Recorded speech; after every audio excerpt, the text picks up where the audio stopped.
intanto abbiamo la telefonata, poi ne parliamo. Pronto? Buonasera professore, l'abbiamo disturbata?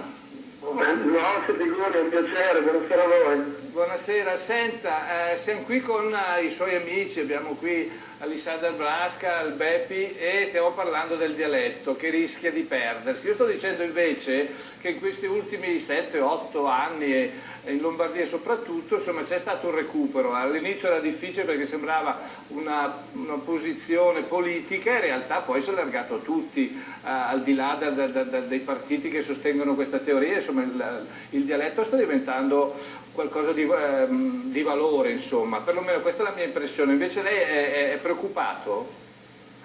Ma guardi, sono d'accordo con lei che c'è una sorta di rinascimento, diciamo così, di quelle che poi sono state le lingue tradizionali del territorio italiano.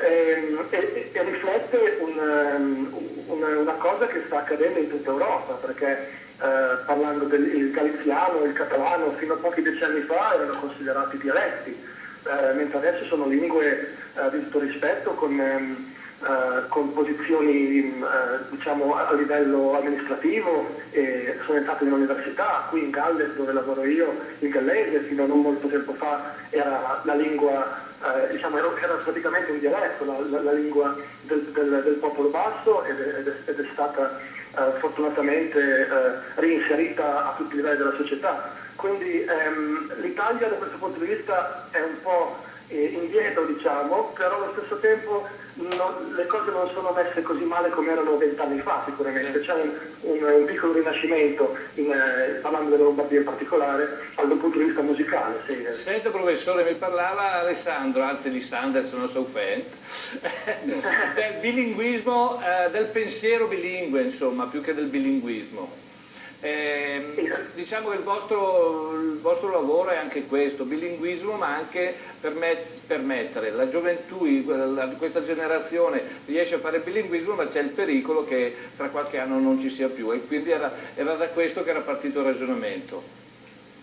Sì, diciamo che siamo seduti su una miniera d'oro in un certo senso, perché sono ormai 30 anni, da metà degli anni 70, che si è dimostrato e si sta dimostrando, e nel mio lavoro è una cosa con cui sono in contatto tutti i giorni, che chi è esposto a più di una lingua già da piccolo, e si parla di lingua nel senso ha esposto all'idea che le cose hanno più di un nome, quindi non importa se sia italiano e inglese o italiano e bergamasco o italiano e lombardo.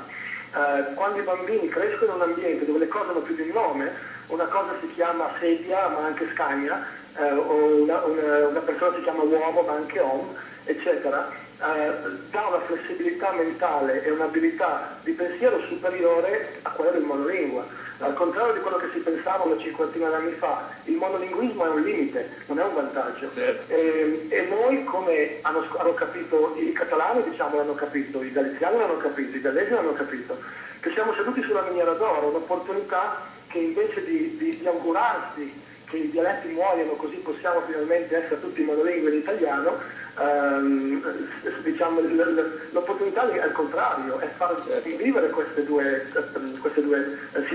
sistemi linguistici, per poter appunto abituare i nostri cervelli già da piccoli ad essere in un ambiente dove c'è più di un sistema linguistico. Senta professore, lei adesso è a Londra? Io sono in Galles. Nel Galles. Sì. Quando torno in Italia, magari una sera, possiamo avere la nostra ospite?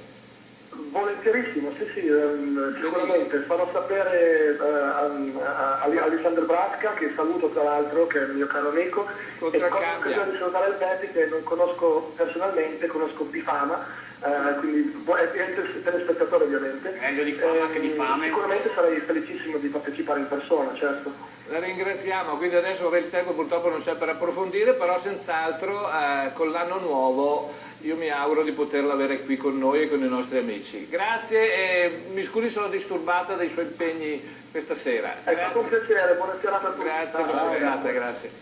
Mi viene in mente una cosa, lui ha detto è una lingua in più, è qualcosa in più il bilinguismo, e mi viene in mente una risposta che ho dato una volta a qualcuno.